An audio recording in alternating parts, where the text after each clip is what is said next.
sold out crowd here in Miami, back-to-back days. Holy shit, twice in a row. This is crazy. I didn't know that you guys were going to turn out like this again. 2 days in a row again for the NFT morning show. This is wild. Would have never expected this. Probably it's on the back of the Tub Talk release, the most talked about thing just in Miami. I was in downtown Miami the other day. All people were talking about was our Tub Talk segment on Twitter. So there you go. Look at that. This is the NFT Morning Show. We do the show Monday through Friday, 9 a.m. to 10:30 a.m. Eastern Time every single week. We are live from Metaverse Miami right now. Miami Art Week, Art Basel. What a jam it is down here. Very jealous that Easy is able to live down here now. But I'm here with Nifty Nick, funniest man in the business, Spencer of Spencer Ventures, representing institutional capital, and of course, Easy Eats Bodega, the Solana celebrity. Really excited to do it again. We like to make these shows really interactive with the audience because 90 minutes is so long to fill for a live show. So we definitely want to hear whatever you guys have thoughts on, whatever questions you guys have. If you just want to scream out a word, we'll try to riff off of the random ass word that you scream out. Graham cracker, doesn't matter. Not yet. Not yet. But Nick, how you doing this morning? I'm doing all right. It was difficult making it through the lobby with all the people trying to get photos with me from the Tub Talk. They were just like, are you on Tub Talk? And I was like, oh my God, you saw that? Yes. Oh, you want a photo? And so I stopped for like hundreds of people. Actually, it was insane. Life has changed ever since yesterday. I believe it. I totally believe it. Easy. How are you? I'm good. I was also overwhelmed at how many people were aggressively asking to get into a bathtub with you two yesterday. A lot of eager sentiment around it. That's probably way more truthful than the number of people who were asking Nick for photos. I had zero said this morning. You did catch a mild restraining order, though. That did happen. Sorry, what? I could see that. Spencer, you've toned down, the fashion strength today in the sense that yesterday. Wow, that's disrespectful. Well, yeah, you had some pretty loud stuff on yesterday. Am I right? Okay, well, you can't, not everything can be custom art drip, but today I felt like shit posting IRL. Okay. So that's why we've got the Mutant Ape hat. We've got the NFTs are dead shirt. Nice. I feel like, it's the vibes. Things were down. Everyone's getting wrecked. Things are up, though, today. So I don't know. But they're down from most of when people bought things. So it always holds true. So you're a full investor, right? That's your job. Then you come down here for this. You're doing a live show with us, which is fantastic. But do you have to wake up crack of dawn to check the prices of all this stuff and pay attention to what's going on in the market so you can act every minute? The way institutional investors work is they trade by the minute typically. And so when you're thinking long term, every minute counts. So right now, are you feeling anxiety because you're not staring at a computer monitor? I'm kind of zen with it. As you have alluded to, Nick, the most of the best traders across most different types of asset classes buy and hold for long periods of time. And the thing about illiquid JPEGs is they're super illiquid. So when you have positions of collections that are in the 1 to 2% of the whole collection, you can't really day trade them or move in and out of those positions. So it's much more valuable to me at events like this to learn stuff than to be trading. But I probably will go and trade sometime later today or in the a little bit in the morning, check out what's going on. If things were crazy in the markets, I wouldn't be here right now. But it's a little bit of a relaxed morning, nothing going too nuts. I'm watching CloneX closely today, because of the egg drop, but there wasn't that much movement yesterday because of it. The egg drop. Okay, I love it. A little Miami market making maybe from Stefan. What are they called again? What was the actual eggs called? Project Animus. Animus, that's what it was. There was minimal claims. Normally too, it wasn't. There was basically no price action. CloneX didn't sell off, which normally happens on a claim. Well, the claim's today. I thought it started yesterday. So yesterday there was a live stream on Twitch from Unreal Engine using their assets, and then there's an egg counter on Twitch that's 24 hours to today. So, sorry, what is an egg drop? Are you talking about literally they came down to Miami and they're throwing eggs off a roof they're in first grade or something like that? What is an egg drop? Can you explain this? So I think it's pretty clear that the eggs are the secondary collection to clones, which I think is going to be interesting to watch play out because people always forget that CloneX is a 20,000 supply collection and it never had a secondary collection. So there was a lot of other collections in the artifact ecosystem. But I'm very curious to watch what happens to dilution of supply, what happens to this secondary drop. in So it's a new NFT project. It's a new NFT project from it's under. It kind of looks like Coda's is a lot of people's critiques of it. Okay. But part of Project Animus and this whole thing is I think they're starting to use, like, clones have always been better as 3D files than as 2D files. Like, they're not the best PFPs, but they're really good in 3D. And so what that has, like, they're using is they're creating the storyline entirely in Unreal Engine. So it's like an animated storyline, which I think will be interesting. You know, we see with the acquisition of 10KTF by Yuga, like, people are paying a lot more attention to digital content creation and very specifically like how to create visual effects. So them having the rigged 3D models is a big leg up. And I think they wanted to release more of the ecosystem before they do the story building part. So I'm keen to watch the story building to see if it's interesting, because it's still not clear to me yet that there's huge correlation between really good story builders and price action. Because we saw, like, I don't think you can top what 10KTF has put out in terms of content. And I don't know that quality of content has reflected in the price of 10KTF NFT assets. No. It hasn't at all. We talk about this. We wanted to do that. We were like, oh yeah, 10KTF we use as a source of inspiration, and then we saw like 15 other projects drop narrative. Like the narrative NFTs have become like a punchline for the NFT space, just being like, nobody really gives a shit. It was a trend that didn't pump. Yeah. But we were like, creatives were inspired, right? We're like, wow, look at the quality that's being produced here. But it was 10KTF did get legs when they did that like multi-medium thing. Like when they went across Twitch to YouTube to Twitter and had multiple videos across that storyline when they first dropped it. Like the original Wag Me San video went crazy. But then, like you said, it kind of felt diluted, but nobody's been able to replicate something that got so many people to actually leave Twitter and look at other social media apps and engage in the content. It kind of makes sense that Yuga bought them from that standpoint, because when, Bored Ape Yacht Club drops like an image, like the floor pumps 8 ETH.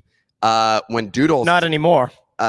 Oh no! It literally did. It went from 65 to 72 or something like that. The dogs also went from 3 to 7 off of a literal picture of them holding a chest that said "The trial begins." That's like $150. That's like $5,000. How are you doing math? I'm just saying, man. Like pumps aren't what they used to be. I'm just saying, pumps are not what they used to be. You're saying it didn't go up $200,000. Yeah, things used to go up $200,000 off of a picture. It is actually bullshit, because let's be honest, we deserve hundreds of thousands of dollars when someone drops a picture, and it makes sense. I'm getting frustrated by it. Like last year, it was just like money just showing up for you couldn't make a bad trade. That was like. We're gonna be discussing last year for that's true. There were I mean, people bought the top on things like shields. Like whatever happened to that? Actually, who bought that? Oh, Kicks and us. Like we bought basically. Actually, yeah, that would be accurate. From October through pretty much January, you couldn't make a correct trade. Was the issue there? And actually, you couldn't if you bought anything new. Ongoing, you couldn't make a correct trade, but if you had like a Bored Ape, pretty much you were good in like the early part of last year, or this year. Yeah, man. So what are we going to talk about now that NFTs are dead? Well, we could talk about Frank, the founder of DGods, doxing. Finally, that was pretty crazy. I feel like that was probably the biggest story of yesterday. You had already met him before. You already knew the guy. Yeah. So seeing that was crazy. It looked like that got shared because. Are we going to discuss like his face? No, I was surprised by the amount of stubble. What's even crazier is the amount of other people that doxed following. Like it created this run, and your bags are pumping. Yeah, that's tubes are up to almost 250. Like I said yesterday, I was like, these are gonna hit 250. They're up to 60% of what they were the first night when you should have sold them. Per usual. The issue is that I don't I just don't take the time to like log into Phantom Wallet, and that's the only reason. I'm just like it's too inconvenient for me to sell it. Whereas now that they support Ethereum, maybe you don't lose 10 grand again. There we go. Well, have I lost money? MetaMask. Oh yeah, that's true. So last night, actually, that was a whole other situation. We should talk about that. Okay, this is actually pretty good. I got a little bit carried away with the gentleman from MetaMask, and I want to apologize if he's listening. He won't. Give like, context. There's he's not going to listen, but give context. So like the founder of Goblin Town walked by, and I was like, AJ, where are we? Where is? Oh, sorry, we were at NFT Now. So we were at describe the venue. We were at this big event. Loud party. It's a big loud party. How many people? I don't know, 100, 200, 200 Could people. you walk? At that point, yeah, but it was getting crowded. But anyways, you want me to describe every single person I walked by? Okay, nothing. So AJ walks by from Truth Labs, which is also Goblin Town, which is what they're known for. And we started chatting. He's like, oh, you got to meet whoever the other person is. I can actually check because I followed him. And he works on MetaMask. So we start chatting, and I was discussing how I got like fished, basically. And you got 10 grand stolen from you. Yeah, and we were discussing the like yesterday we had discussed MetaMask to a certain degree, and Spencer here is a big fan, and so we were giving a shout out to Spencer, who was saying MetaMask is the best. Those were his words. And basically I was like, have you guys considered like updating your product, basically, because you're it's way too easy to get phished. Have you thought about installing anything like that? And he was like, yeah, we have. What we're really thinking about is our target audience is developers. And I was like, yeah, kind of in the same way that Facebook's audience is developers, but they have the largest social network with billions of people. So like, I don't know if that's like comparable. And he was like, well, that's like that's unfair, right? Like we think it's more like Amazon versus Shopify. Anyways, this whole thing, the whole point that he was trying to make, and my last comment was like, well, Shopify never was Amazon, though. Like they never were selling products directly to consumers, and that's what MetaMask has, is a consumer product that you can use in order to interact with blockchains, and primarily Ethereum and any EVM compatible blockchain. That's their product, and they are the primary wallet being used to date. And he was like, yeah, but like we want to open the stack and let developers use it. And I was just like, you can't just like shirk responsibility from like making a good product because you suddenly decide that your target audience isn't the target audience that uses your product, basically. So you got into a fight with the guy that I got into a fight. There was no physical altercation that was involved, but like legitimately it was kind of heated, and I found myself being like, "Hey, man, sorry if I like come off hot about you this." Literally, like, you apologized to the guy. You met him moments before. I was like, yeah. I'm quite passionate about this subject matter, and he gave me his card and was like, "Yo, let's have a conversation about it." But it seemed like an odd thing, and he was like, "Well, would you rather that you have someone like FTX steal your money, or would you rather someone they steal from FTX, or someone steals from you?" And I was like, well, I'd rather have neither. I'm going to be honest. Like, that's the whole point of like, I use a bank. I don't expect that someone's going to, unless like the American government fails, I don't think someone's going to come in and just take my money out of the bank. That's a privilege that we have in this country. But like, I don't know, it was a weird conversation there. Spencer, it looked like you wanted to chime in. Yeah, no, I think this is also just par for the course of Nick Conversations IRL. Is one of the funnier things if you haven't interacted with him in person. Pio, fantastic in person. Nick, a little abrasive around the edges. Wow, so okay. This is all. I wasn't here for this, but it's par for the course. It sounds on brand, and I can imagine too. This is how it goes down. For those of you who are unfamiliar with how the three of them interact in person, is that Pio is probably standing there going like this. All right.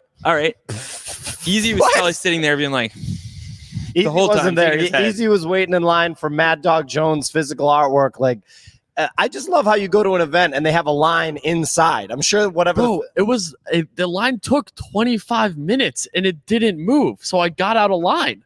Like, everyone in the NFT space wants something for nothing, like wants free shit. So it was a 1 of 200 physical signed piece from Mad Dog Jones of the room you were standing in. So sounds dope. Cool. What? Sounds at dope. the NFT Now? Yeah. I told you it was there. Now I understand your why head people and then are ignored waiting me. in line. Yeah. No. Free shit.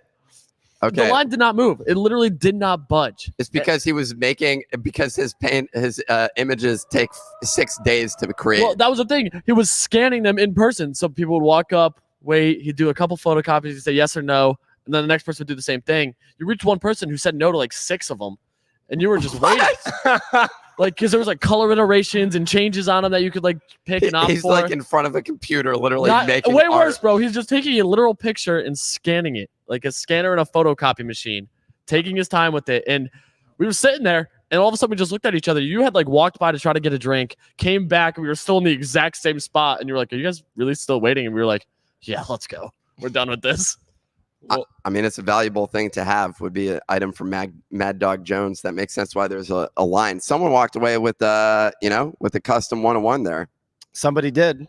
I was gonna say, if you guys saw the activation yesterday from 90cc, that's G Money's company. They were doing live printing, so you made like appointments, and they would go print your shirt live with one of Snowfro's like straight line squiggles, which was pretty cool. It was just interesting to see. I think NFT Now and 90cc are approaching this from like a luxury perspective, right? Yep. NFT Now probably more from like they partnered with Christie's. It felt a lot more like a traditional art event, but they did it really, really well. And I think that's one of the big takeaways so far from this conference for me has been looking at who's coming in during the bear market with the resources, the know-how to do, and it feels like luxury in the right way, or similar to how I've seen luxury done by like other traditional high-end brands. And I think we see people with like, not institutional, but like publicly traded company or large company backgrounds that were making some moves in the last market, in the bull market, really coming in, playing around and fine-tuning what they're doing in the bear. And I'm excited to see these people who are probably more successful or professional at executing in like Web 2 world now starting to make their moves in Web 3. And I think they're probably going to be the best setup for like a next bull run, right? Because they've fine-tuned it. They've played around with it. They were successfully able to sell $590 t-shirts. Like, that's pretty impressive. It's pretty good. In the bear market. Do you have exposure to G Money, any of his collections? I don't. It's a little bit hard for me to hold physical items. And I think a lot of what G Money has done is tied physical to digital with the shirts in an interesting way. But I think it's something that I'm definitely looking at and tracking. We have systemic exposure to G Money because if his thing goes down, the whole ship goes down, you know? Well, I'm just thinking, you said that you were surprised people spend $590 on a t-shirt, but I just keep thinking back to all 4 of us on stage spending $2,500 on a transaction cost for fake land. The gas fee for other deed. Yeah. Yeah. But why you Easy's looking like he doesn't get it because he likes like high-end fashion. Yeah, I mean, like, didn't we all make money off the land though? I don't understand. You make money off the shirt. No, I made money off the land also, but even saying you'd make money off the shirt. Yeah, well, yes, that fair enough. I'm not big into physical NFT stuff other than the 47 hoodies that I have at this point in time. So that's where I'm at. Do you want to hit the weather report? Absolutely. I'm doing it. Yeah. All right. This is Signal standing in here, as you can tell from my British accent. We got the weather report today. OpenSea volume is actually up based on this. $7.9 million. Blur at 3.5. It's not as close today. Leaders, Apes 69.9. That's down from wasn't it like 73.5? Yeah, so that's down. Mutants 13.8. Punk 65.6. Moonbirds, Doodles, CloneX. It's literally the same number every day, pretty much. Moonbirds 8.8. Actually, that's not the same number. That's higher than usual. Doodles at 6.9. And CloneX 8.8.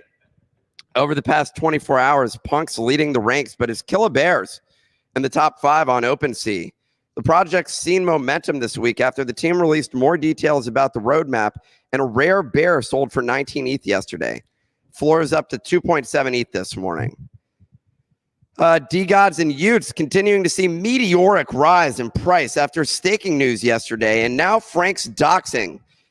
Shocked at the beauty of Frank. Collections are now up almost 4x off their lows following FTX events. I'm going to make out with Frank when I see him. D-Gods at 379 SOL and Utes 162 SOL. What is the price of tubes then? 240. There we go. 240. 60% off. Well, you also missed one big thing. For. The number one NFT yesterday based on USD volume was D-Gods. over apes, over punks, over everything. That's crazy. What was the low of D-Gods? What was the low that it dropped? $2,000? No, but what's the soul? I want to say that they touched 200. So, well, like you could have bought it last December for $300. No, but I'm talking about during this recent crash. I think it was you had Utes at 90. No, Utes at 40. Tubes at like 50. I think it was like 190, 180. Okay, so you could have doubled your money right now on D-Gods. Yeah, we said Pio called it out. He said that I'm shocked Utes are $500. I said the better trade would be a D-God at $1,500 based on the price. Well, we missed that trade, and that was an obvious one. Crypto Ducks was the DGEM play yesterday. Crypto Ducks, we missed that. Did we see that? The Discord was all over it. Okay, well, there we go. The Ducks were a free mint for crypto dick butt and punk holders. I got one of these. Oh, my God. Low supply, meme play hitting 0.11 before tracing back to 0.02. Well, I don't feel like I missed that anymore. Lastly, Pudgy Penguin surged in volume after an Anon wallet swept $50,000 worth of Pudgies. How many Pudgies is that? Good amount. I mean, probably like 30, 25. Do the math, you know? Pudgies. There was also a 60 Pudgy sweep sometime in the last week as well. Okay. Pudgies continue to have strong announcements in Q4, including Art Basel, Kellogg's partnership, Sotheby's first soulbound auction. Floor on Pudgies is 3.2 ETH. That's kind of where it's been at. It's been just sort of hovering, I feel like. No. So Pudgies was actually in the FTX news. Pudgies sold off to 2. So that was one of the big buys that I was making the last couple of weeks was Pudgy Penguins. Bought a lot of Pudgy Penguins in the between 2.4 and 2 range. And that's like a 50% gain in US dollar prices right now. Are at you the price selling? of ETH. I'm starting to trim a couple of them, but I actually think there's a lot more. Floor them all right here on stage. I mean, I feel like it would be definitely wise to be selling any gains into this market at this point in time, but maybe not. I mean, if you got some, Pudgy Penguins is one that has been surprisingly strong during. I don't know if surprisingly is the right word, but it's been. I'm surprised. Yeah, so not disrespectfully, I'm just saying I'm surprised anything's strong right now. And that was actually one when you think in the category of rug pulls and acquisitions, that one falls within that category. Yeah, and it's the. I don't know if it's the only successful one, but it feels close to it. Pixelmon actually pumped a little bit. So no, it did. I know, but they're not the same. But they did get acquired. I'm just saying, at RPNA. It falls in the same category. It's not the same sort of rug. But it still felt like a rug because the Cole from where's that guy? Like he's just like chilling on a beach somewhere at this point in time. Probably. And just made millions and millions of dollars off of Pudgy Penguins and is chilling at this point. So his penguin is actually the one that was auctioned at Sotheby's. Really? Yeah. And I think that was an interesting thing. The Sotheby's auctions have I think they're at like $10,000 a pop right now or above. Like they're going a much higher than I think a lot of people expected. And the one that people are watching is like Cole's Pudgy. Did he end up provenance? So did he receive all of the money for that? No. So that is the Pudgy Penguins when Pudgy Penguins was acquired. Cole's Penguin was included in the acquisition to the team, and so the team is doing the Sotheby's auction. Wow. Okay. What was not included was the prices of crypto today. We got Bitcoin at 16.8K. Up from its lows, not a bad price, and ETH at 1265. That's a very solid number. Also, big fan of 1265. Huge. Look at you. I'm just saying, huge fan. You know, when it was down at 11, now it's at 1265. These are all numbers, so remember that when you're thinking about these things, those are numbers, and I like processing them. Ape is at 4. That's up from what was that low? That was at like 3 or something like that. Hit 4.5. That was a trade that I'm regretting as well. More numbers, more opportunity for making money. Couldn't have said it better myself.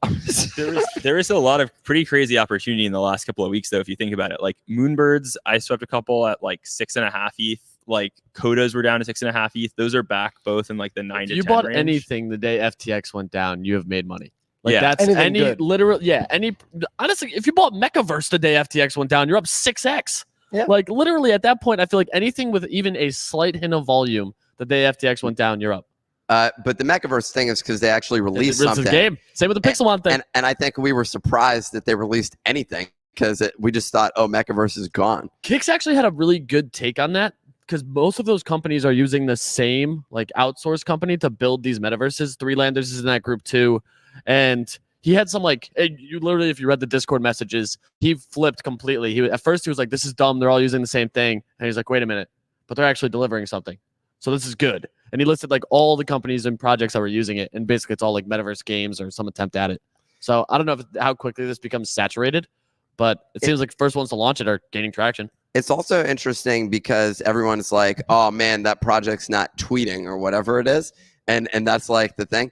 We heard nothing from Mechaverse, and then suddenly they show up and they go up 3x. It was actually somebody else that posted the tweet. They were like, oh, by the way, this happened, and watch my mecha come out of the ground. And like he was like, you could hear his voice in the video just like, oh my God. And everyone was like, that was pretty sweet. Like Mechaverse did not even tweet about it. It was somebody else. I think it was just surprising to see that something was dropped. I don't know if like holders from before are like thrilled by it though, right? Like because it's not like, bought it for 8 ETH, you're still down tremendously. Even Doodles is up relative to like, well, on an ETH basis from when from like last year. So like it is frustrated as people were like, and all the FUD they were getting for not tweeting, they're still like in the mid-tier category in terms of like NFT prices, and they're still like holding strong at that level. People like projects that have like legit VC investment, and Alexis Ohanian's fund is in Doodles, right? So that's like something that's going to give some sort of foundation there. I'm just saying, like that is something that you can't ignore. Yeah, and I guess that would be the Moonbird story as well. A16Z. Are there any like ones that are sub 1 ETH that were funded by like A16Z and some of these projects? The gaming thing, the mystery bowls. The Zed Run mystery bowl thing that we bought. Yeah, completely wrecked from the Zed Run people. Yeah, but who are they funded? They're funded by A16Z. Zed Run is funded by A16Z. Okay, well then I guess that's the only example. Couldn't you like? Yeah, I mean that project was ridiculous. It's actually surprising to a certain degree that did not perform better, because that was, at least when we bought it, the rationale was like, wait, there's way less of this, and this is the creators of Zed Run, which I think has also suffered from a similar outcome of NBA Top Shot, of CryptoKitties, of literally every other project that just keeps adding tokens, Axie Infinity. All of those companies just keep adding tokens. And inevitably over the long term, the price goes closer to zero than anything else. So it's kind of hard at that point for any NFT in their ecosystem to go up. What is the I'm blanking on what's the name behind the team behind CryptoKitties? While you think about it, they're like a huge company. Dapper Labs. And Dapper Labs. There you go. That also have NBA Top Shot. Basically the entire Flow blockchain is them. Yeah, and what do they have now that's like actually doing top 7 blockchain volume? Really? Yeah. Well, is top 7 good? Like, I mean, they do probably like 10,000 transactions. Top 48 blockchains. No, but I mean, like, still, when you look at top 10, like, you still have like BNB in there, like 7 or 8, which OpenSea just now supported. You still have AVAX. So it's top 10, in my opinion, is still enough to get people interested in it. Like, that's the thing. Like, it's enough when you look at charts and metrics where people are like, maybe I'll poke around and see what's going on. But they have like NFL all day. It's like mostly a sports play and collectible sports cards, which is something like Wax was trying to do. So something that I'm always short though is I don't think that this is like this whole thing that's going on here with NFTs has to do with mass adoption. And what you see on the Flow blockchain is every time that they do anything, their pitch is always mass adoption, mass adoption, mass adoption. And what that ends up meaning is mass dilution, mass dilution, mass dilution. Like they do it every single time because that was supposed to be the first Instagram blockchain too. Was Flow, was where like they originally wanted to make it so that you could mint anything, make your PFP an NFT, and it would all be powered by Flow. And they've since obviously pivoted because now they have a bunch of chains. Doodles tried to follow that recipe. Also, that was the pitch that they Doodles made. Too was supposed to be on Flow. Yeah, they announced that, and they're like, we need mass adoption. And I'm like, no. Oh. The only mass adoption I want is mass adoption of my very limited supply bags such that they can go up. You're not wrong. I love it. So we want mass demand is what you're saying. Yes. Mass demand from everybody of the things you own. So we want to definitely take audience questions. If anyone wants to hop on the couch with Easy, then absolutely we're welcoming you.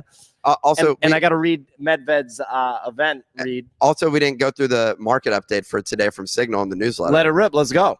So this is a Signal's newsletter as usual at thenifty.com.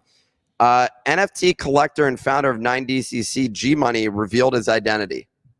That's it. Crazy. Tim Ferriss. Tim Ferriss announced Mint Day for Cock Punch is scheduled on Wednesday, December 7th at 10 a.m. Pacific. Highbrow name. I was about to call it Peastern. I don't even know what that. Followed by a reveal on Friday, December 9th. Yeah, the name is the only issue I have with that project. Like, is not a fan of Cock Punch? It was he was making a lot of dick jokes when I saw the interview with him, and it was like, really? Like, that's like the move that you're doing? Sam Bankman-Fried will make his first public Twitter Space appearance tomorrow with Mario Nafal, supposedly. And then followed by BitBoy, just hitting on like kind of the best authentic journalism greats, that we've seen in the crypto space. Well, they certainly couldn't do worse than the New York Times or the Wall Street Journal articles. So yeah, that is true. Actually, it's a low bar out there, folks. Yeah, at this point. Solana news: Phantom Wallet announced it would be adding support for Ethereum and Polygon to establish itself as a multi-chain wallet. That was what we discussed on stage yesterday. The DeGods team revealed their identity, their whole identity. Well, Kevin DeGods also full docs. Really? What's his deal? Dude, he's the VP of engineering for Instacart, created Outlook for the mobile app, like the mobile application for Outlook. Microsoft Outlook. Like the actual mobile app. Ever heard of it? Okay. And then he has 900 million in successful software exits. Just himself. Yep.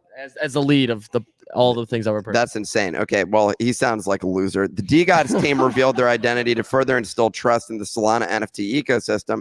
All related projects, including Utes and Tubes, saw another rise in floor price. I actually got to say, and you mentioned this as well, pertaining to the stuff that happened at the conference in Portugal. We've seen more announcements from like legit people on Solana recently than we have on like Ethereum. And the MetaMask guy was like, when we were talking about the quality of products coming out there, he's like, yeah, but it's centralized. And I'm like, you think a consumer gives a shit? Like, I don't think they care at all. Anyways, Taya Robotics disclosed that it would launch 2 separate product offerings, including a Web3 porn product and a casino. Get excited. The announcement resulted in a 25% rise in floor price from 130 to 170. Sounds about right.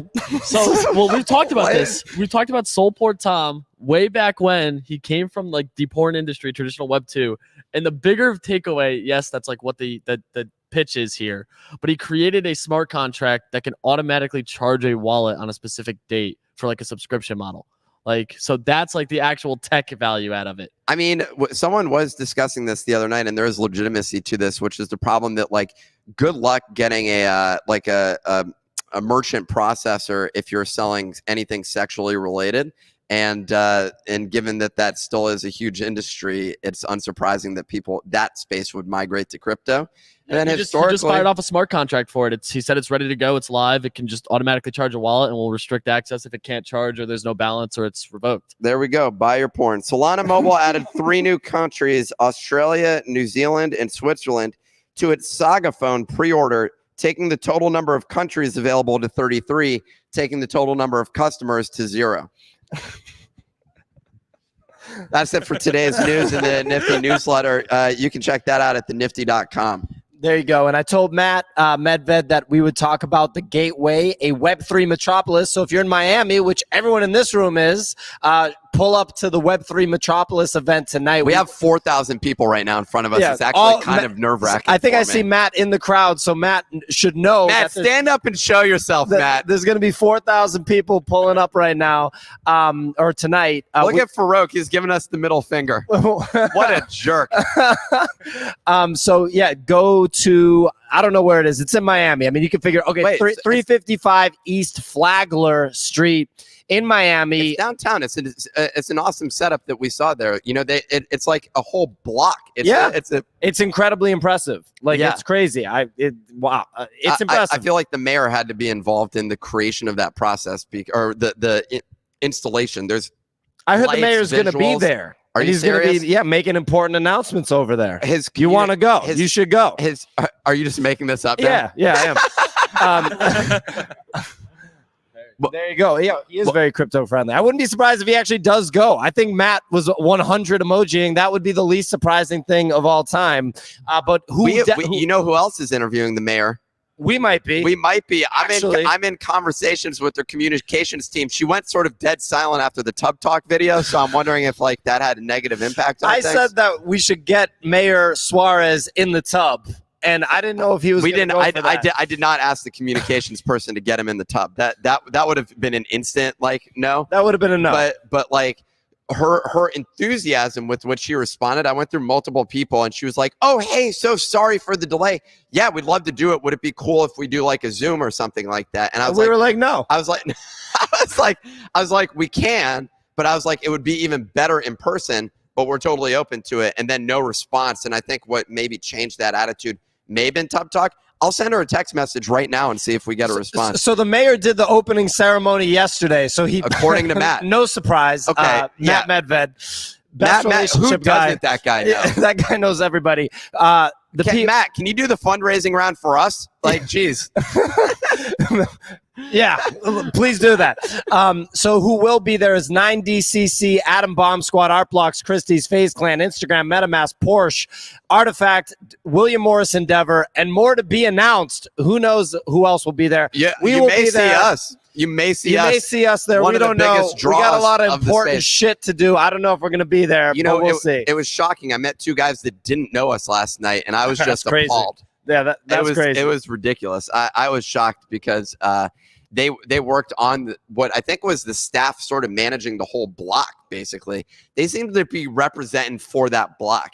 And so when they walked by as a squad, I was like, hey, like, will we see you at the NFT morning show tomorrow? And they were like, sorry, who are you? And so we had a little bit of an interaction there that was kind of awkward. But would you say the block was hot at that point? At that point, after that interaction, yeah, it got quite hot. And then Pio went to go pee on a Wisby No, I didn't. statue. No. And I was like, dude, don't do that. That's like really inappropriate. A whole crowd next to him stared at Pio, and Pio then felt incredibly embarrassed to a degree where he couldn't even observe the art anymore as he like ran away I was down walking the to street. check out the statue, and Nick loudly blurted that out, and everybody looked at me. So it was actually pretty uncomfortable.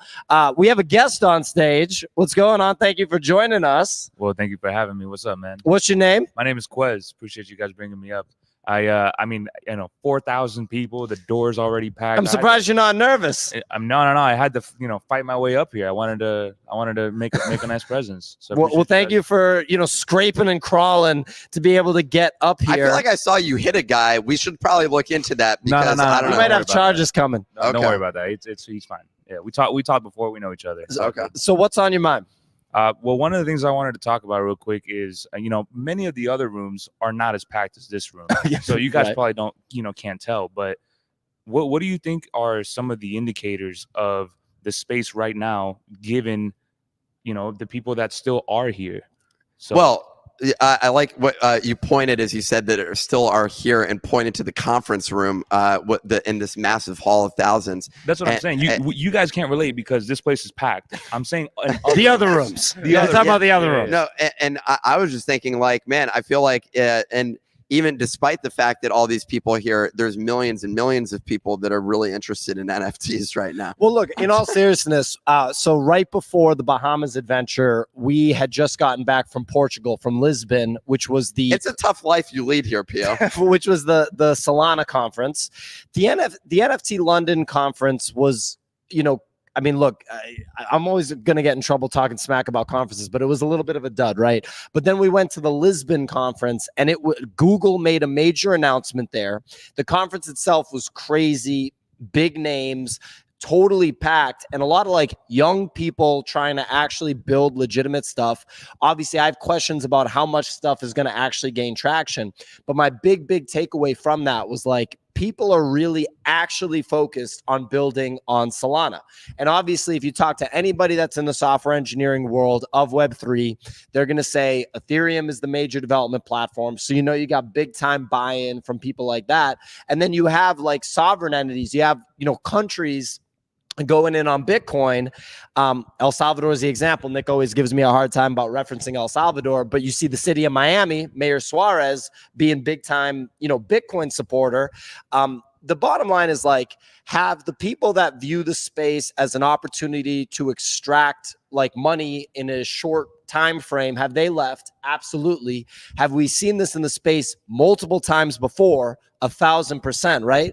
Are we seeing more and more traction? Are we seeing more and more people leaving legacy industries to come into the space and then sticking around?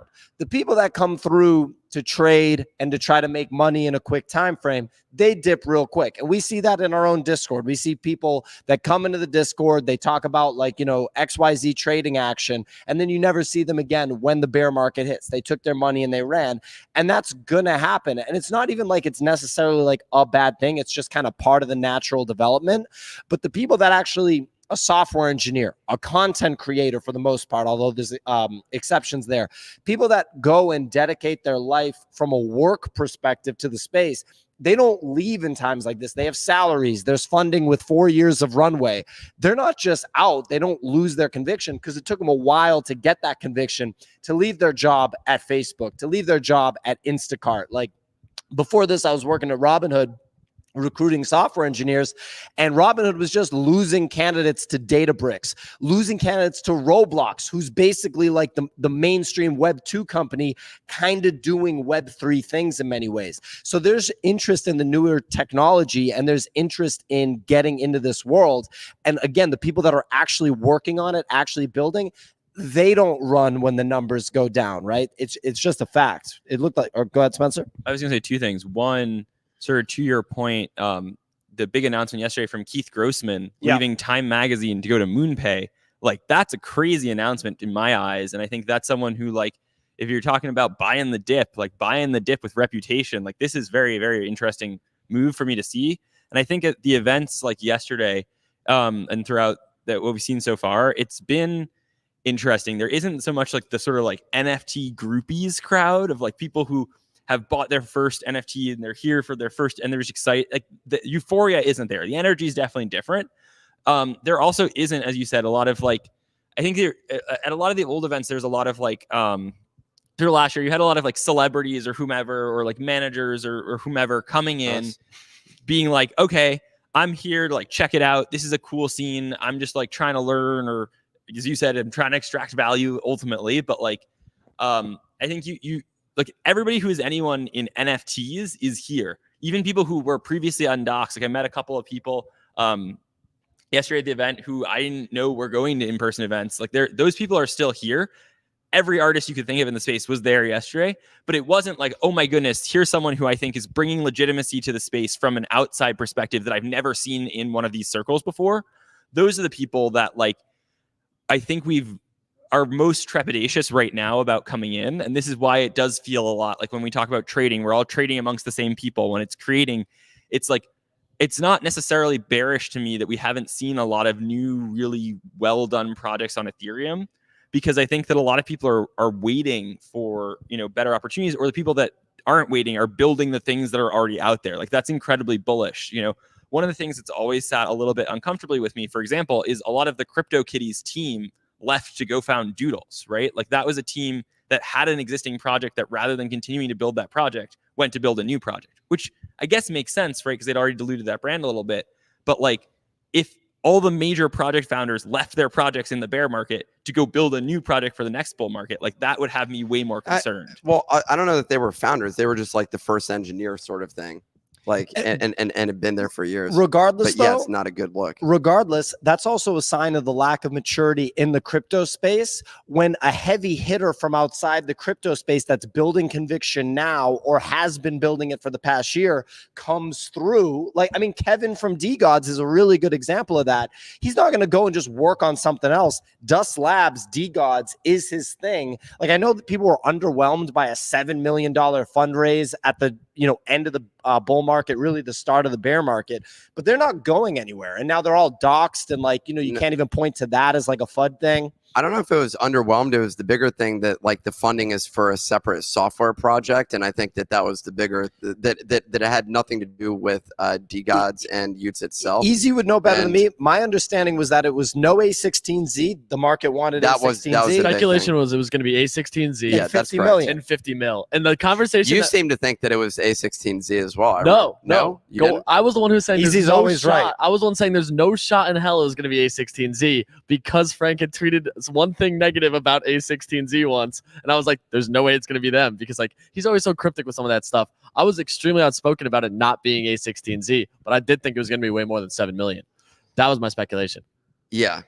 Whatever it was, you know, they're doing well now, and I think they've like recovered, and ultimately, like I don't know that I mean, they're the biggest in the Solana side at this point in time. So yeah. Ultimately, my point is, are there extractive grifts in the space? Absolutely. But there is more and more legitimacy. And, you know, something always stuck out to me. One last thing on this is that I was listening to Dan Held, who's a big time Bitcoiner. I know probably nobody in the crowd knows who that is because it's not a Bitcoin crowd.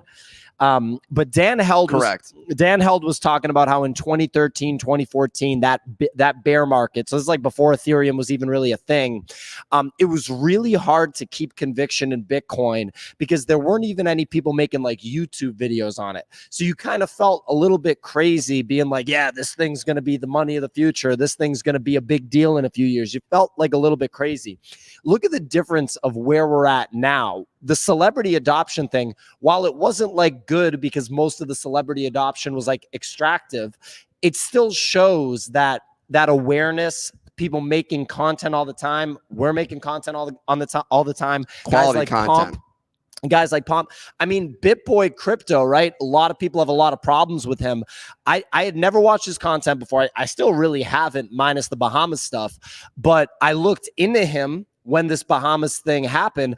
This dude has 1.4 million subscribers on YouTube. That's a lot, ladies and gentlemen. Say it again. He's been around for a while. Well, he's doing something right when it comes to audience building. And there's only 30,000 YouTube channels in the world with 1 million or more subscribers. So for a crypto guy to be right in there, for Pump to have 1 million Twitter followers, for Bored Ape Yacht Club, the brand, to have 1 million Twitter followers, it just shows the kind of the new foundation that we're at, which is like if before this past bull run, March 2020, right? Like that time frame before everything ran, if we were at this kind of level of foundation, forget about price, just in terms of like establishment, we're definitely here. I mean, I don't really think that's debatable. Like, I mean, speaking of establishment, my old alma mater actually has I mean, I shouldn't say it's an official program, but there was a group of students that wrote their own custom smart contract website. Yeah, the kids are getting into it. Kids are getting into it. You know, people are starting to see like, oh, this is pretty cool. And it doesn't have to do with the financial speculation side of it anymore. All right, so real quick, sorry to interrupt. So my guy Gratitude Hotels pulled up with a Cuban breakfast like he said he was going to every day this week. I don't know what happened to the one that you brought yesterday. Yeah, literally no idea. No, you brought it at like 9:15. We had to do a show for another hour and 15 minutes. We chopped it up with people. We had to put the gear away. We should give it to somebody in the crowd so that someone can enjoy it. I'm sure it's fantastic. People like listening to me eat on the microphone. So all right, so we got some proper Cuban breakfast. I'm excited. I've been to Cuba. I enjoyed the food a lot. Here we go. So proper Cuban breakfast. What were you discussing other than the breakfast? I'll focus on the box. Oh, I was gonna. Pio's like absolutely I'm a food guy. Okay, I'm a food guy. All right. Put food in front of me. He's like, everyone, stop the show. Stop the show. There's food in front of my face. Okay, I'm gonna get on that real quick. You just want to eat it. No, I'm gonna open the box. All right. In their defense, it's a bear market. This might be the only meal they get today. That's true. we got limited rations. You know, that's what you say, right? Limited. Yeah. Okay. Okay. So you call yourself a food guy. I'm not used to rationing. Okay. So any other thoughts that you wanted to discuss? Thank you for joining the show. Again, appreciate you guys having me. No, but I think I'm okay for right now. If I do think of something else, is it cool if I come back? Of course, you can pop back up. And anybody is welcome to come on stage and join us for the show, of course. Yeah, give him a round of applause. That does look good. That does look good. I'm in. You also got croquetas, which are really good. Oh, wait. I literally can't eat that. There's cheese in that. So let's move on to the next subject. Who wants to see Nick eat cheese and get an upset stomach? Okay. Who wants to say? Look, okay. You always do stuff for the audience sakes. You want to get the views. The people want to see you eat cheese. They can't wait for me to eat cheese. All 4,000 are saying eat the cheese. They're saying I'm kidding. I want it as bad as you all do, but I have to spend the rest of the day with him. I don't want him to eat the cheese. Okay, He's just gonna complain about it. Okay. Like, it was good, but my stomach hurts. Okay, all right, so Spencer, go ahead. Wow, that's a classic shtick. Always good with the cheese shtick. Hit him with a cheesy stomach. Man, I've been running that at stand-up comedy for years, dude. Actually, just people are always like, oh my God, so, I was in a relationship recently, and the downfall of that relationship, let me talk about cheese real quick. So cheese destroys my stomach. The crowd goes crazy. People are always like, oh my God, that's hilarious. Spencer? Unlike this joke. Oh, Spencer with a little jab. Speaking of other topics, one thing, how sometimes people are like, oh, like people look like their dogs. Now that now that Frank is doxxed, can't look at Utes the same. Like Utes just look like him now. Is that just me? Yes. No, I get it. I totally get it. But I don't know. It's interesting because they went with a lot more of an anthropomorphized, like rather than being an anthropomorphized animal, like theirs is much more like humanoid. Yes. And so I think it's interesting to see the way that that community sort of has existed on Twitter. Like they're growing in terms of profile picture adoption, really quickly on Twitter accounts, which is a metric that I definitely look at. Look, at the end of the day, young squad with experience, like Kevin D-Gods brings the experience side. Frank apparently got a full ride to UCLA, dropped out of UCLA after 2 years to go full entrepreneurship, has a lot of entrepreneurship experience for a guy that's 23, 24. People seem to think Y Combinator, experience. People seem to think that he's pretty bright. He's partnered with an older guy that's had a bunch of exits. They're building some sort of software tech focused thing. The floor price for Utes was $500 the day of the FTX debacle. What is it now? 1,500? 2,000? Right around there. I think so. So at $500, people could have bought in, and that's a price point that the Solana market favors. And I'm telling you guys, the Solana thing is for real. I mean, you see Mike Dudas tweeting about it nonstop. The breakpoint thing in Lisbon really gave me perspective on the Solana thing. It kind of makes me feel like, so how much is Solana right now? $25? $14. Oh shit. It's $14. How much is Solana? 300? So it's $14 right now. Oh, it's 99% less. I feel like buying Solana right now, if you're like, I'm going to hold this thing for 3 calendar years, is a pretty good bet. I don't think that that's the craziest thing ever. It's not a random $1 shitcoin, right? I mean, I think the same thing about Bitcoin and Ethereum, but I'm saying if Solana just gets back to even 50% of its all-time highs, like I'm telling you, people are building this thing. Mike Dudas is screaming about this thing every day. People are interested in this thing. Like, if anything, SBF, FTX being out of the picture now is good. It's like an attack vector has disappeared. I would agree. I like that. I barely have any Solana, by the way. Like, I don't have much Solana, but I don't think I have any. I just have one YouTube. I sold mine. I don't have that. No, we know. You sold it for $4,000. I'm a genius. We got it. And you're going to be buying an M1 Mutant with the M1 Not Grin, anymore. basically. It ran. Now I'm going to sell my Mutant. Okay. I'm just kidding. You're going to get, but that's on your buy list. An M1 Grin and a CryptoPunk. Well, I just think that CryptoPunks, the social media clout is something that is valuable.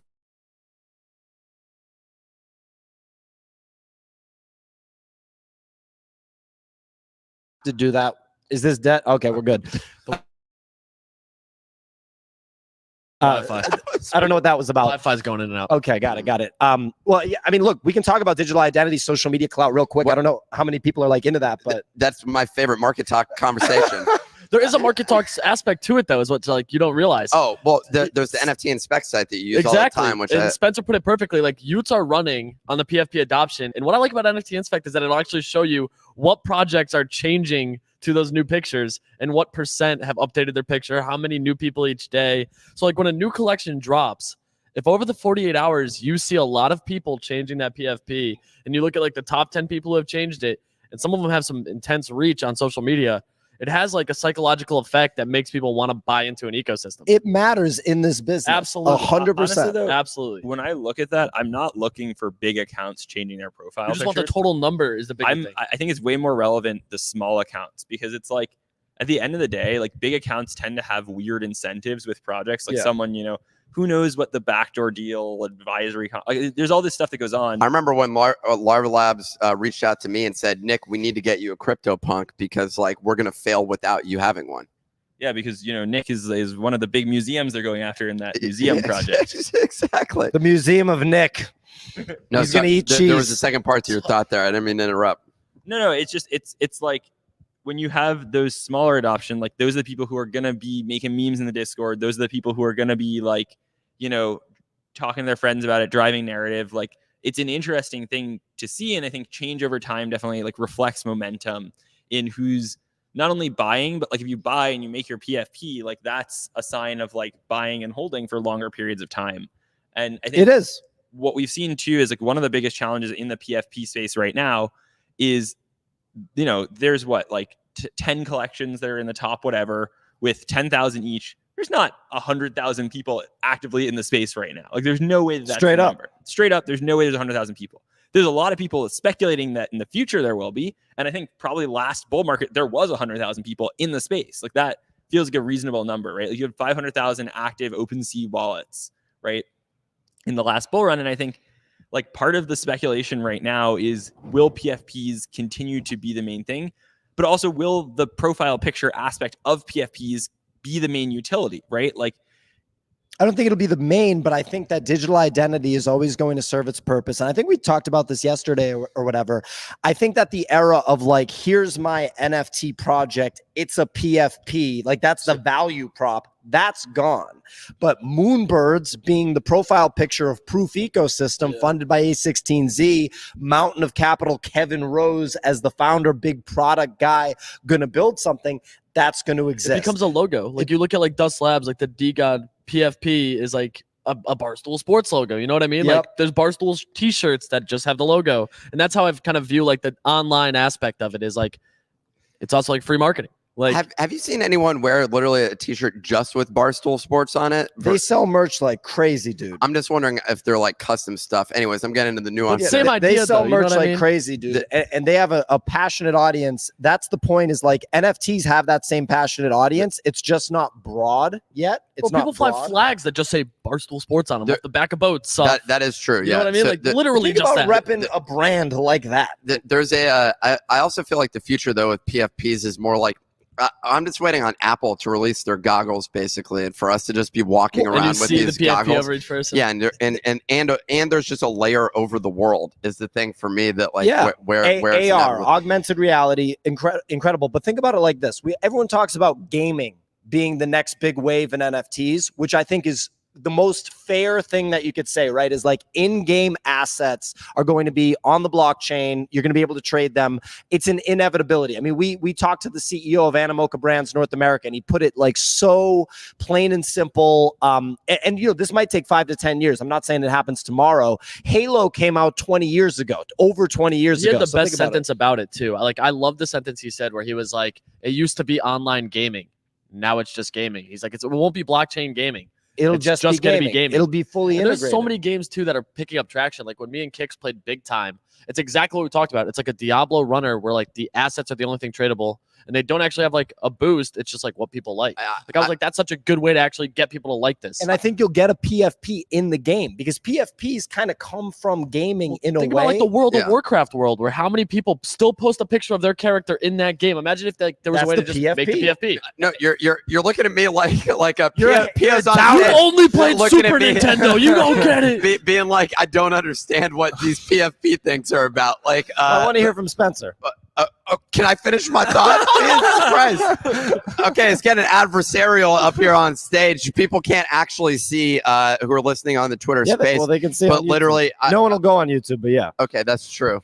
But it is 120 people on YouTube though. There is violence that's taking place right now, so watch out for that. But in terms of the PFP thing, no, I totally get it. The thing I was going to add is that at this event in particular, there's been multiple people who I've met that I've seen, and they've given me demos of products that they have that are like kind of insane, like in terms of the quality, because we think of when you think of like the last year, when you talk about like crypto gaming, all of it's been pretty much shitty products. Like I don't. Vegas, we saw. We were very surprised when we played that game in Vegas. You run around with the bunny and you got to shoot the board A, but we were like, this is actually well done. Yeah, and that one is not even at the level that some of these others are at. And what I was thinking about is kind of mimicking like Axie Infinity, not the most complicated game ever, basically. And a large portion of it has to do with shopping in the marketplace and like trading and staking and doing other things there that are just not like visually interactive in a significant way. Facebook went through the same thing, although now Facebook gaming is a non-existent thing for the most part.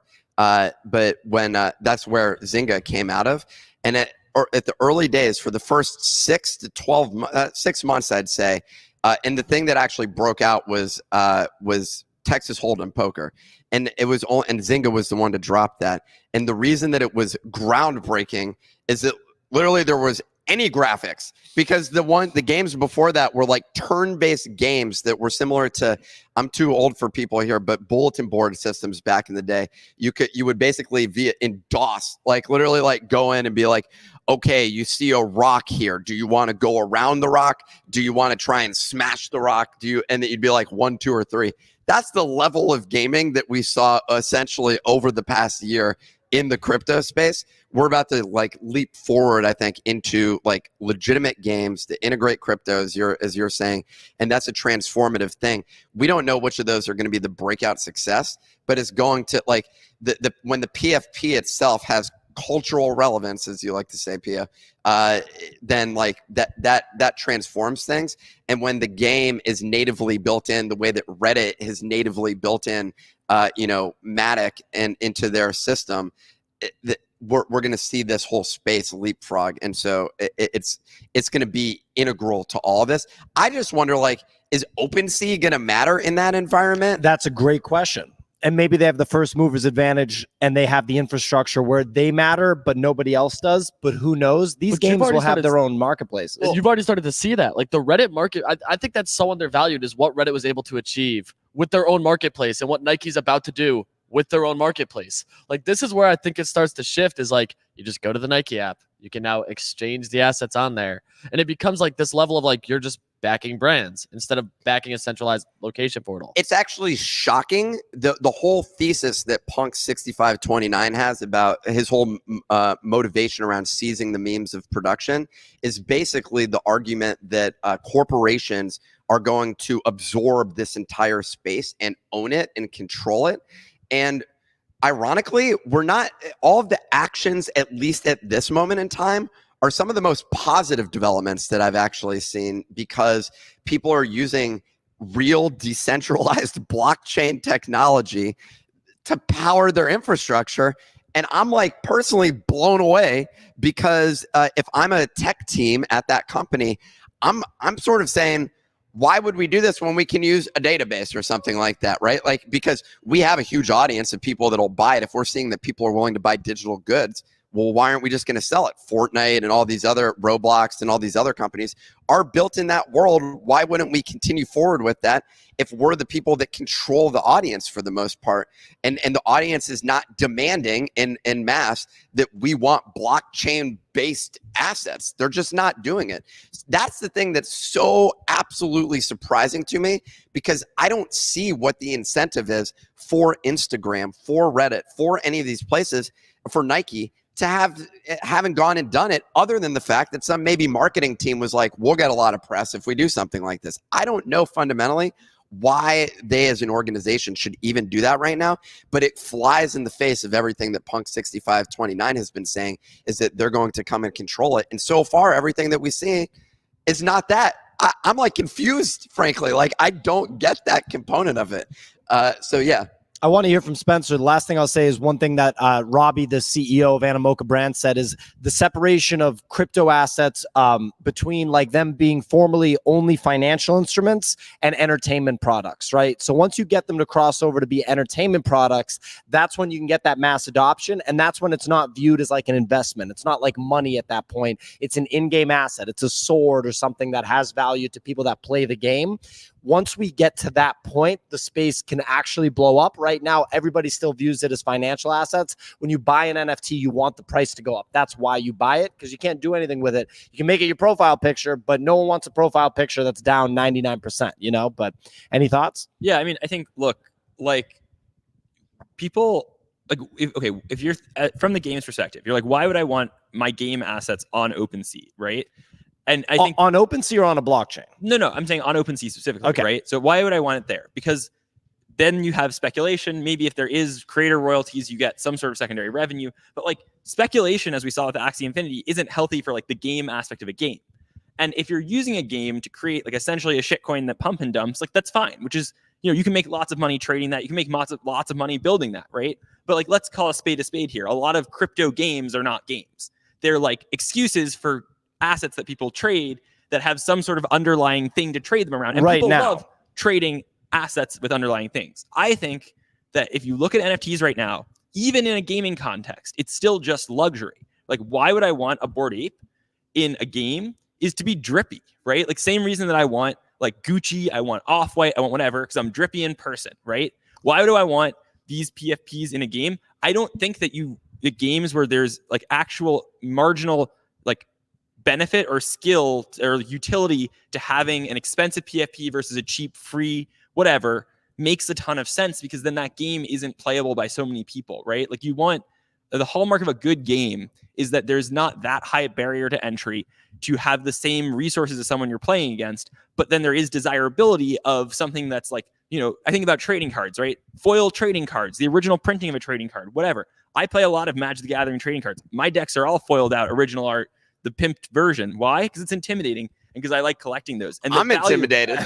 The value driven there, though, the value that's the reason that those are more valuable is because there's so many people that play the game that within that subset, the people who want to flex on people will pay more for flexing, right? And so if you want to see mass adoption, have mass adoption of the game in general, I don't really see the argument for why the rest of it needs to be on blockchain. And we've seen this before. Like, the best way to monetize games right now is through subscriptions. Like, there's no reason, if I'm going to go spend money on a game, the game company wants that money. There's no reason to give other people who have played the game exit liquidity on their in-game assets versus the company getting money. It just doesn't make sense to me from a perspective of, I'm trying to build a game that has longevity, why I would really, really want to be blockchain assets beyond allowing like people with PFPs, people with Clone X's or whatever to be rigged into my game as a skin, essentially. One incentive, or if there's one that stands out to me, the biggest incentive for supporting blockchain would pretty much be to take it outside of the game. One of the biggest issues is if I buy a Fortnite skin or something like that, and I want to quote flex it, I'm limited in that game to do it. Now, to be fair, that is the environment or the group of people that give a shit about this skin that I purchased or whatever, the weapon that I bought in Call of Duty or whatever it is. Those are the only people that have it. But for me to have that and bring that elsewhere and verifiably like show my ownership of that thing, I do feel like there is value in that. It's just not clear yet whether or not like gamers really give a shit about that aspect. They'll give a shit once. Look, I mean, I think that the kind of fundamental theory is that the blockchain technology is simply better. Whether or not it is right now. Better than what? Better than whatever it's being built on now. Just like building the game for online was better than whatever it was before. Is playing Halo online more fun than playing Halo, you know, with friends at your house? Of course it is. This stuff takes time, though. This stuff takes like 5 to 10 years. But what's more fun about the blockchain aspect? The fact that you have actual ownership over the assets that you have in games. So some little kid can complete a mission because he's got this talent and this experience in a game that other people don't have. And then he gets gifted a sword for completing the mission. And it's a super rare sword. And then someone can make an offer right right there in game, just like someone can make an offer They can on right now. Bored Apes. I know, but like this is the way that's done in a more like kind of think about it like just a better way. And even though it's just incrementally better, right? You can always say like, what's better about it?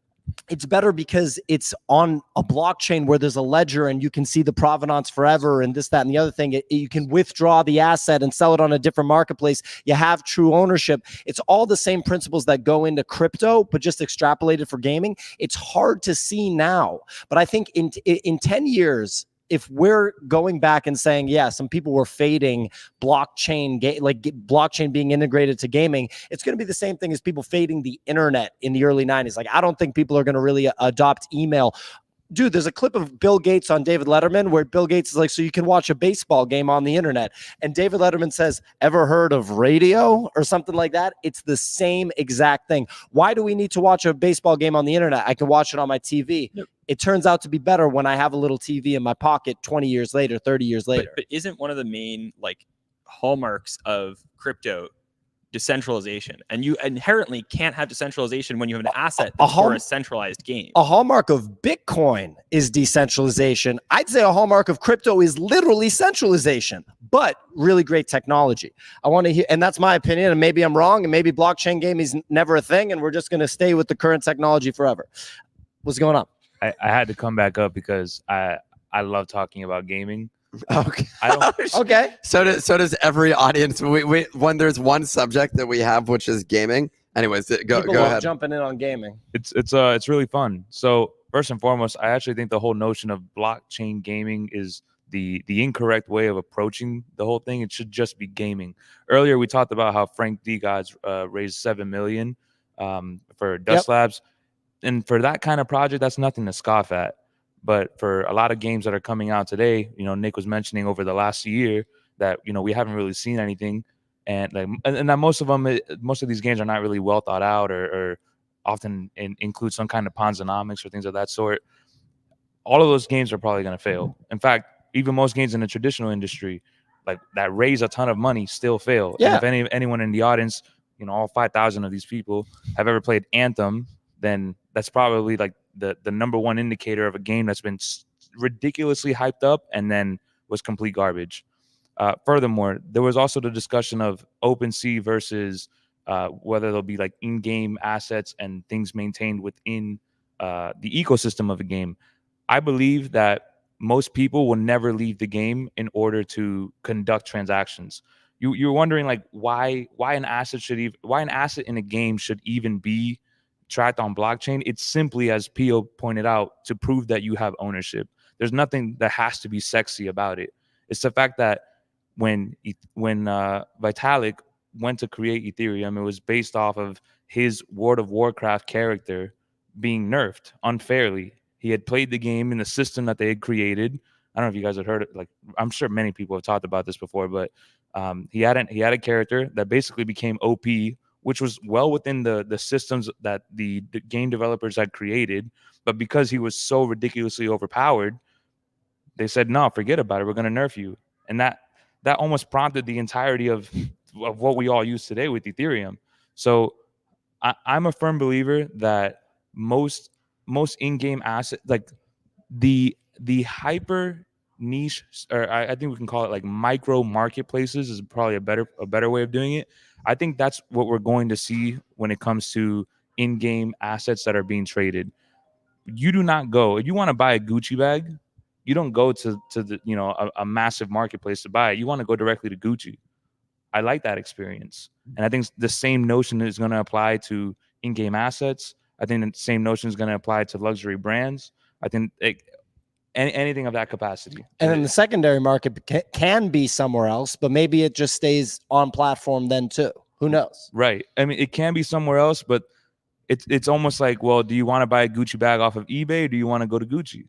Right. It's the same. I don't feel as comfortable if I know I have to buy it off of eBay. I'd rather just keep it all within the game. But some people do buy it on eBay, and they can, and that's okay. Like that's an option too. You know what I mean? And that's like this kind of the world that we're offered. But keeping it all within the game is surely better if it's not on chain, where you then have one of the hallmarks of being on chain is that you then have access to all of these dApps or other protocols that people have built on top of it, right? Like, surely you would rather in-game buy the assets within a marketplace than go buy it on OpenSea or something else where you could have a fake collection or whatever, right? I actually think it's more about traceability. The users don't care about technology at all. Basically, like all they want is an experience. But developers do. Okay, but and they're going to keep developing. But the main point, Mr. MetaMask. Well, I don't know that they're. I don't know that they're going to keep developing. Hold on, let me just finish the thought, which is that ultimately, when suddenly there's utility of me having that asset in another place, then it becomes interesting. That's it. There's nothing else. Like that's what I mean. And so someone can go and build that with this technology. Yeah, if it's adopted by game developers, but it already is.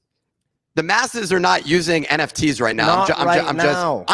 I'm not debating that with you. I'm just saying that, like, I was just responding to his statement that right now it already is, and I'm saying not in a way that anyone cares about. But to your point, I believe most gamers will use whatever it is as long as the experience is fun.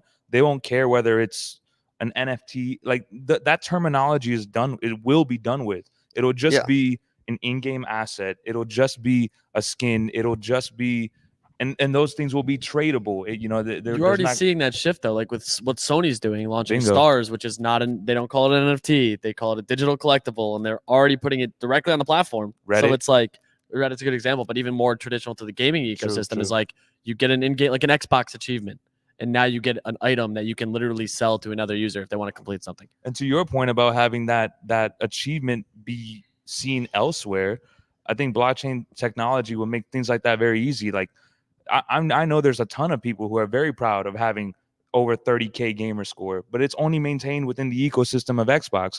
If I want to show that off on Twitter, I think I should be able to do so. Yeah, and have it integrate through the technology in a seamless way. I think the fundamental principle is just that it's better technology. So, nobody thinks that that's the case. As a developer, coding on the blockchain is not a better experience. I'm sure a lot of people faded the internet and Bitcoin early on. I'm just saying. No, I could make an HTML page. I'm just saying. No, but the developers video games didn't. equal Bitcoin is what I just got out of this whole thing. Yeah. Well, I'm glad that we rounded out there. Pio's really enthusiastic about technology that he doesn't have to code on. But anyone that's coded on it is like, well, this sucks. It sucks right now. But what about in 5 to 10 years? I'm glad that I don't have to code on it right now. Somebody on YouTube just random comment goes, go back to the Bahamas. I thought that was pretty funny. So we got 5 minutes. Any audience questions? Anything at all? From all 17,000 of you. It's gone from 4 to 5 to anything at all? Anybody have any thoughts? Insane. Like, you can even scream like it. Talk about sports. Doesn't matter. Whatever you guys want to hear about. Anything. Hey, what's going on, man? Sure. Me and Nick? So, ladies and gentlemen, an audience member just said he's a new listener, and he asked how me and Nick met. We met through a mutual friend, and he said it's an odd couple, basically. Is what he was saying, and I agree. This guy's a real jerk, and yeah. There you go. But no, we met through a friend. Yeah, basically. Our third co-founder, who's not here because he just had a second baby, so he's got his hands full. Any other questions? Anything at all? I mean. Okay. You mean on SoRare, or you mean in the Discord, the fantasy league? Well, yeah. If you win, obviously there's going to be prizes. That's easy. Oh shit. Okay. So fantasy football. All right. Well, watch out. What happens if you lose? He never talks about it again. Well, I'm sure there'll be a runner-up prize or something like that. But okay, sounds good. You seem very unconfident that he's going to win. I don't know, man. Anybody can take it. It's sports. Sports is tough. Any given Sunday. Love it. Nick, what's going on? Nothing. Spencer. Yeah, I don't know. I'm excited to see where we go from here through the end of the year with the whole space, right? Like, I think clearly what's going on right now is that we don't have inflows of new people that much. We don't have inflows of new capital that much. What we have right now is people trading against each other, market making, whatever. We have people building, And then we have, hopefully people working with regulators, right? Like that's kind of what Yuga Labs' main job is right now, is they're clearly talking to the regulators the most, and them and Andreessen are trying to do the regulatory thing. Like those are the three things going on right now. I don't think that we see the fruits of that labor until the next macro bull environment, which is not here. It may not be here for a little while, but it will come, right? Like there will be, and this is the interesting thing. Like people forget that this is the first time we're seeing a full cycle where the macro and crypto are coupled. Like it used to be, like the last time crypto pumped and then crashed, it did it totally independently of the public markets. Then what happened was it went up, everyone called it a bubble, it crashed. Then when it started going back up, it wasn't a bubble, it was a cycle. And when it was a cycle, that's when you saw institutional adoption. And as soon as institutions started trading it, it just traded exactly like the S&P, right? And so then it went up again and down. In NFTs, I think we're in the same spot. NFTs went up. People said it was a bubble. It's gone down. If it goes back up again, that's when it's a cycle, not a bubble. And that's when you see institutional adoption. But what we haven't really seen before is a time when the crash in crypto didn't just come from crypto itself. The crash from crypto came from a global change in interest rates, right? Like that's what's going on right now. And so we haven't yet been in an environment where there's like a global crash from interest rates that is then recovered from also interest rates, which is what's going to happen eventually, right? And so I'm just very, very curious to see. What we saw last time around was most of the 2016 projects didn't do so hot. Some of them did, but a lot of the ones that you thought, like people thought were going to be big, are totally irrelevant in the 2020 market, right? And so will we see that again? I think a lot of the ways, yes. But one of the reasons that I'm so optimistic about NFTs, and I think I mentioned this earlier in this spaces, was that I think this time around, NFT people are actually building during the bear and will stick with the same product they had and will be part of that cycle. And that's what I'm so excited to see. I could be totally wrong. My bets are very much placed in favor of that happening. If it doesn't happen, I'm down horrendously. But I think that that's what I'm excited to see. And what I'm looking for right now is hints of the progress in the interim, because we don't see a repricing of projects right now based on what they've delivered. We kind of do, but not really, right? Like the ranking amongst the top projects has been the same regardless of what they do. It's all sort of macro moves up and down. Sometimes apes are up, sometimes they're down. But I think in the next bull market, when we have that influx of capital, it'll be really interesting to see where new entrants to the space go, where new capital comes in, where new people participate. Those 2016 projects didn't have mountains of capital like the projects now do, and didn't have venture capital, right? In the same way. I mean, venture capital has been around, but I'm saying CryptoKitties didn't get A16Z investment, right? All those companies had loads of funding. The whole point of the whole ICO space was the sheer amount of capital that was flooding into the space. I misunderstood. I thought he was talking about CryptoKitties and the 2016 rare Pepes. I wasn't talking about NFTs specifically. I actually think of the 2016 crypto cycle, NFTs have actually performed some of the best. Right? Not CryptoKitties obviously was the one that everyone thought was going to do great that didn't, but rare Pepes are doing fine. Punks are doing great, right? Which was interesting. But yeah, I think it was mostly all the shit coins that were going on. And the question is, are NFTs just shit coins with pictures, or are they something else? And I'm going to argue that there's something else, but I think there is a strong argument for they're just shit coins with pictures, right? I think an argument can be made. Ladies and gentlemen, that's the show. Thank you for joining us, everybody. Thank you so much. So cool. Reminder that we will be at the NFT Now, the Gateway Web3 Metropolis later today, 355 East Flagler Street. I think this one's totally open. I don't even know if you have to RSVP. Maybe. I think you do have to RSVP.